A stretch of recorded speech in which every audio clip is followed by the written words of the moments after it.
சாயிநாதாய நமः.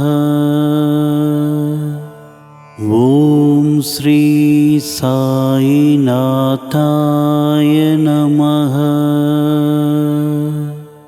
மீண்டும் நாளை காலை இந்த அற்புதமான பாபா அழைக்கிறார் நிகழ்ச்சியில் சந்திப்போம். நன்றி, வணக்கம். விதம் விதமான பக்தி நிகழ்ச்சிகளை உங்களுக்காக தந்து கொண்டிருக்கிறது உங்கள் கோபுரம் டிவி. உங்களுக்கு பிடித்த நிகழ்ச்சிகளை லைக் செய்யுங்கள், உங்களுக்கு பிடித்த மாணவர்களுக்கு ஷேர் செய்யுங்கள். மேலும் சப்ஸ்கிரைப் செய்வதோடு மட்டுமல்லாது அருகில் இருக்கும் பெல் பட்டனை கிளிக் செய்து கோபுரம் டிவி நிகழ்ச்சிகளை உடனுக்குடன் தெரிந்து கொள்ளுங்கள். மற்றும் ஒரு மகிழ்ச்சியான செய்தி, கோபுரம் டிவி ஆப்பை கூகுள் பிளே ஸ்டோரில் ஃப்ரீ டவுன்லோட் செய்து கோபுரம் டிவி நிகழ்ச்சிகளை தொடர்ந்து கண்டுகளியுங்கள், பாருங்கள், ரசியுங்கள், பரவசமடையுங்கள். gopuramtv.com. பக்தி பக்திமயம்.